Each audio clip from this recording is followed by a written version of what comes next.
नमस्कार, आप देख रहे हैं जस्ट इंडिया। मैं हूं आपके साथ काजल ठाकुर। खबरों की शुरुआत करेंगे, उससे पहले हेडलाइंस के प्रायोजक हैं आरोग्य मास्क लगाएं, कोरोना से सुरक्षित रहें। Holy Heart super speciality and trauma centre, Delhi bypass Chowk, Rohtak. Oscar super speciality hospital and trauma centre, रंश Kia showroom in Rohtak and Bahadurgarh. Showroom पर आइए, टेस्ट ड्राइव लें और गाड़ी बुक कराइए। देश में 24 घंटे में करीब 50,000 नए मामले। हरियाणा में एक दिन में रिकॉर्ड 844 नए मरीज मिले। प्रदेश में मौतों का आंकड़ा 400 पार। हरियाणा शिक्षा बोर्ड 11 साल बाद लेगा 8वीं कक्षा की परीक्षा। 2021 से आयोजित करवाई जाएगी 8वीं बोर्ड परीक्षा। बोर्ड अध्यक्ष डॉक्टर जगबीर सिंह ने दी जानकारी। उप मुख्यमंत्री दुष्यंत चौटाला का बड़ा बयान, बोले धान खरीद के लिए बनेंगे 600 सेंटर। मंडियों में लगे धर्मकांटों के निरीक्षण के लिए दिए निर्देश।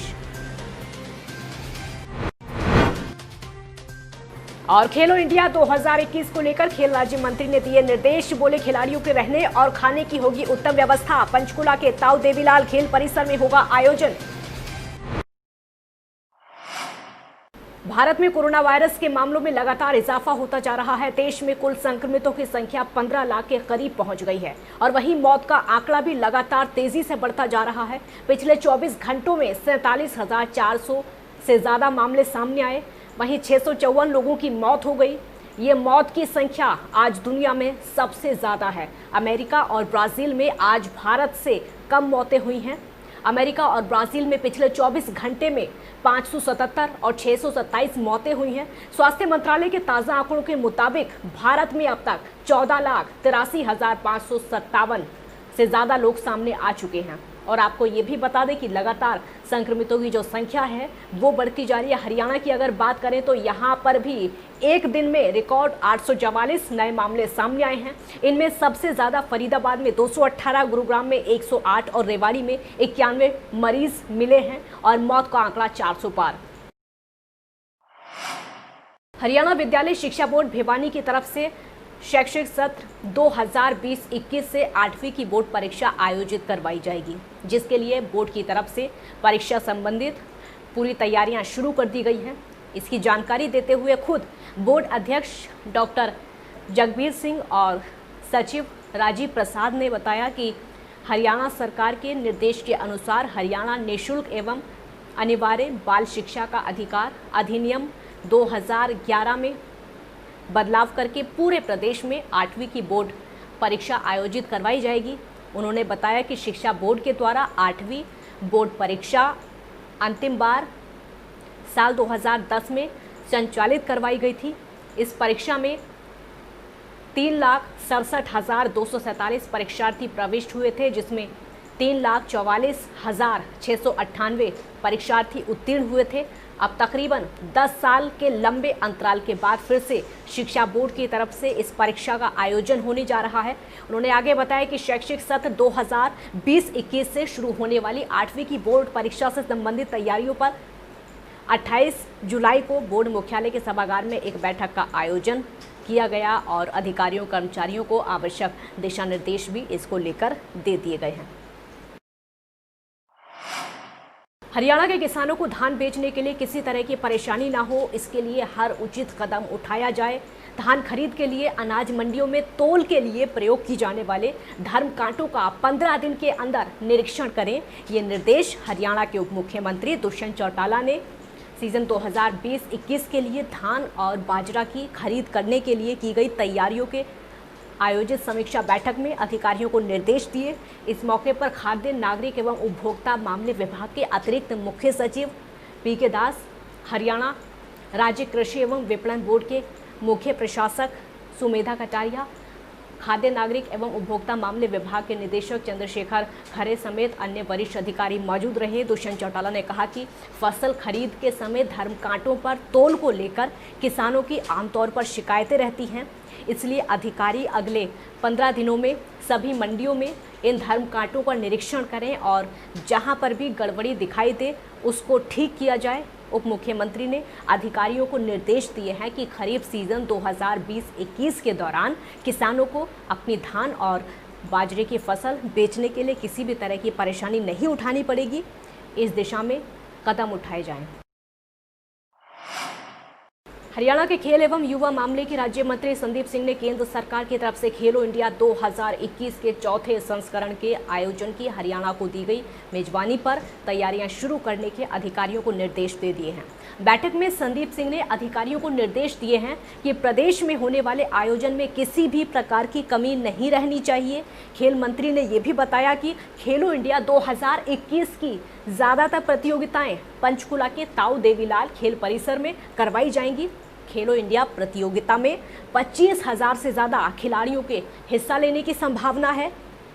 खिलाड़ियों के ठहरने और रहने की बेहतर सुविधा उपलब्ध करवाना भी जिम्मेदारी है। उन्होंने ये भी कहा कि खेलों में भाग लेने आने वाले खिलाड़ियों को कितनी कठिनाइयों का सामना करना पड़ता है। पूर्व खिलाड़ी होने के नाते मैं इस बात से भली भांति परिचित हूँ, बेहतर व्यवस्था ना होने से खिलाड़ी के प्रदर्शन पर भी असर पड़ता है। रोहतक उपायुक्त आर.एस. वर्मा ने जिला वासियों का आह्वान किया कि वो कोविड-19 के संक्रमण से बचाव के लिए सरकार की जारी हिदायतों का पालन करें। 2 गज की दूरी के साथ साथ मास्क लगाने को भी अपनी आदत में शामिल करें। किसी भी स्थल पर भीड़ इकट्ठी ना करें। बाज़ारों में भीड़ रोकने के लिए वाहनों की पार्किंग ना करें और अपने वाहनों को निर्धारित पार्किंग स्थल में ही पार्किंग व्यवस्था में ही रखें। दुकानदार भी अपनी जिम्मेदारी का निर्वहन करें और अपने वाहनों को पार्किंग में खड़ा करने के साथ साथ ग्राहकों को भी अपने वाहनों को पार्किंग में खड़ा करने के लिए प्रेरित करें। उपायुक्त ने नगर निगम, हरियाणा शहरी विकास प्राधिकरण, सिंचाई विभाग और जन स्वास्थ्य अभियांत्रिकी विभागों के अधिकारियों को दिशा निर्देश दिए हैं कि वो अपने अपने क्षेत्र में बारिश के जल की निकासी की तुरंत प्रबंध करें ताकि जल भराव के कारण शहरवासियों को असुविधा का सामना ना करना पड़े। उन्होंने ये भी कहा कि शहर में पेयजल आपूर्ति के लिए अतिरिक्त वाटर वर्कर्स के लिए भी यहाँ पर जगह रखी जाएगी, तो अधिकारियों को सख्त निर्देश दे दिए गए हैं। कोऑर्डिनेशन की एक बैठक की गई क्योंकि कई दिनों से शहर के कुछ इम्पोर्टेंट इशू थे जिसमें हरियाणा शहरी विकास प्राधिकरण और हमारे corporation, public health, irrigation department और फॉरेस्ट डिपार्टमेंट के कुछ इशू थे जिनमें विशेष तौर पर सेक्टरों में पानी निकासी की बात, सीवरेज सिस्टम का ठीक प्रकार से संचालन, इसके अतिरिक्त कुछ एक फॉरेस्ट डिपार्टमेंट की भूमि जो पहले ओरिजिनल मलकियत कॉरपोरेशन की है जिस पे लोग कब्जा कर रहे हैं, इसके साथ साथ हमारा आपसी जो तालमेल है विभागों का वो बना रहे, इस पे जो ज्वलंत मुद्दे थे शहर के उन पे डिस्कस किया गया। व्हीकल को पार्क करें, थोड़ा दूर पैदल चलने की भी चेष्टा करें और इतनी ही जिम्मेवारी ये दुकानदारों की बनती है कि उनके दुकानों के आगे आकर के जब गाड़ियां, स्कूटर, 2 व्हीलर खड़े करते हैं तो वो इनको थोड़ा सा समझाएं और इसमें थोड़ा रेजिस्टेंस हाई रखें। टोहाना कर्मचारियों के प्रदेश भर में भारतीय मजदूर संघ के केंद्र के आह्वान पर 30 जुलाई तक सरकार जगाओ सप्ताह मनाया जा रहा है। स्वास्थ्य कर्मचारी संघ के महासचिव रमेश कुमार का कहना है कि इस अभियान के तहत हर रोज सभी जिलों में अलग अलग वर्ग के कर्मचारी संगठनों की तरफ से उनकी मांगों से संबंधित ज्ञापन जिला उपायुक्त को प्रधानमंत्री के नाम भेजे जा रहे हैं, जिससे कि कर्मचारियों के हालातों के बारे में सरकार गौर करे। उन्होंने ये भी कहा कि मुख्य मांगों में श्रम कानूनों में बदलाव ना किए जाने की मांग भी रखी और इसके अलावा लंबे समय से लंबित पड़ी कर्मचारियों की मांग को लेकर भी ज्ञापन में लिखा जा रहा है। उन्होंने कहा कि अगर सरकार ने समय रहते कर्मचारियों की मांगों को नहीं माना तो कर्मचारियों को सड़कों पर उतरने के लिए मजबूर होना पड़ेगा। केंद्र के आह्वान पर भारतीय मजदूर संघ की ओर से जो आह्वान किया गया है 24 जुलाई से 30 जुलाई तक जो सरकार जगाओ सप्ताह के रूप में हम अभियान चला रहे हैं, इसके तहत हम हर जिले में पूरे सप्ताह भर विभिन्न वर्गों के कर्मचारियों द्वारा अपनी अपनी मांगों को लेकर उपायुक्त महोदय को प्रधानमंत्री के नाम ज्ञापन सौंप रहे हैं। जैसा कि आज 28 तारीख है, 4 दिन लगातार हमने उपायुक्त महोदय को प्रधानमंत्री के नाम कर्मचारी मजदूर वर्ग की समस्याओं को लेकर ज्ञापन दिया है। कुरुक्षेत्र के शाहबाद उपमंडल में जीटी रोड पर अतिक्रमण हटाओ अभियान चलाया गया। इस दौरान भारी पुलिस बल और ड्यूटी मजिस्ट्रेट की मौजूदगी रही।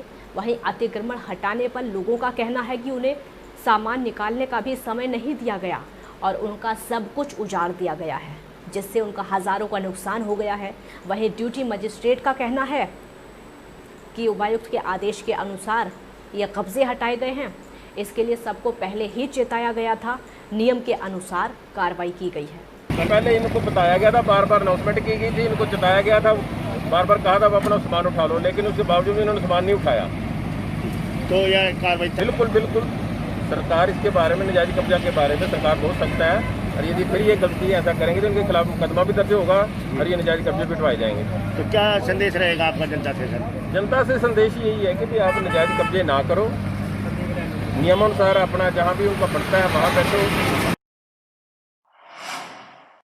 गोहला चीका में सीएम विंडो की शिकायत पर वीडीपीओ ने सरपंच की तरफ से किए गए लाखों रुपए के भ्रष्टाचार पर बड़ी कार्रवाई की है। भ्रष्टाचार में आरोपी सरपंच से रिकवरी की जाएगी। गोहला चीका के गांव हेमू माजरा के सरपंच पर लाखों रुपए के भ्रष्टाचार का पर्दाफाश हुआ है। गांव में सरपंच की फर्जी बिलों के आधार पर पेवर ब्लॉक की गली बनवाने का आरोप है और सरपंच की तरफ से अधिकारियों से मिली भगत करके अपनी चहेती कंपनी को पेमेंट जारी की गई थी। इस तरह के आरोप लगाए गए हैं। मैंने शिकायत भी भेजी है, थाने में भी दे रखी है शिकायत। उन्हें पता क्या करे, किसी ने राय दे दी होगी आप ब्लॉक पहाड़ के इधर उधर कर दो, तो उसमें वहाँ मिस्त्री लगे हुए हैं, ब्लॉक लगाए हुए हैं, पड़वा के एक पासे ढेर लगा रखा है जी। मौके पे जाके कोई भी देख सकता है जी। 36,000 ब्लॉक गए हैं, मेरे को ये नहीं पता, मेरे पास जितने गए 36,000 ब्लॉक गए हैं, उन्होंने कोई इधर उधर तुड़वा लियो। जब वो इतने पैसे का कमल करना चाह रहा तो उसको 5-6 हजार रुपए क्या कहानी है? ये कोई लंबी चौड़ी कहानी थोड़ी है। वो अब भी उठा के ट्रालियों के साथ इधर उधर खुर्द कर रहा है। टोहाना में सीआईए स्टाफ पुलिस के हाथ में बड़ी कामयाबी लगी है। पुलिस ने अवैध हथियारों की तस्करी करते 2 आरोपियों को 2 अवैध पिस्टल के साथ गिरफ्तार किया है। पुलिस ने दोनों आरोपियों के खिलाफ आर्म्स एक्ट के तहत मामला दर्ज करके जांच शुरू कर दी है और वहीं दोनों आरोपियों को न्यायालय में पेश किया गया, जहां से उन्हें जेल भेज दिया गया है। जानकारी के मुताबिक सीआईए स्टाफ पुलिस की टीम दमकोरा नहर के पुल के पास गश्त कर रही थी कि उसी समय 2 युवक पैदल आते हुए दिखाई दिए। पुलिस ने दोनों को शक के आधार पर रोककर तलाशी ली तो उनके कब्जे से 2 पिस्टल 32 बोर के अवैध मिले और पुलिस ने तुरंत प्रभाव से उन्हें काबू किया। पकड़े गए आरोपियों की पहचान भी हो चुकी है। पुलिस अधीक्षक के प्रतिवाद के दिशा निर्देशानुसार सीआईए स्टाफ पुलिस के एसआई जयवीर सिंह ने गांव दमकोरा से प्रदीप व शिषपाल 2 व्यक्तियों को अवैध पिस्तौल सहित गिरफ्तार किया गया, जो आगे की तफ्तीश थाना शहर टोहाना पुलिस कर रही है। क्या धारा में मामला दर्ज किया? आर्म्स एक्ट के तहत मुकदमा दर्ज किया गया है। खबरों के प्रायोजक थे Pramod trading company, tiles, sanitary ware, Ghanipura, Jhajjar road, Rohtak. Asian colour coated Ispat limited.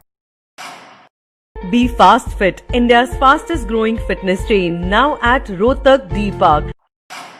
Corona महामारी से लड़ने के लिए आरोग्य मास्क लाया है आपके लिए सबसे आधुनिक मास्क। इसके साथ ही आपको मिलेगी आधुनिक पीपीई किट, वो भी बहुत ही सस्ते रेट पर।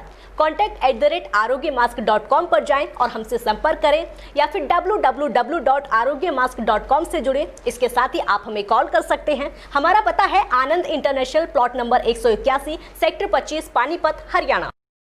Holy Heart Super Speciality and Trauma Center. Modern healthcare facilities include cardiology and cardiothoracic surgeries, joint replacements, post-injury and trauma surgeries, orthopedic, laparoscopic and bariatric surgery, pulmonology, general medicine, gynecology, radiology, gastroenterology, nephrology. For more details, please contact Delhi Bypass Chowk, Vininagar, Rohtak.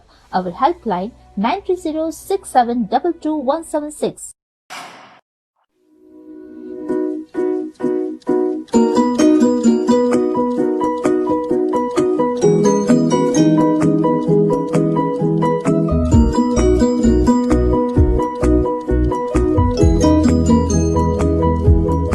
मेडिफिल international 7 Sheetal complex, Subhash Nagar, Rohtak.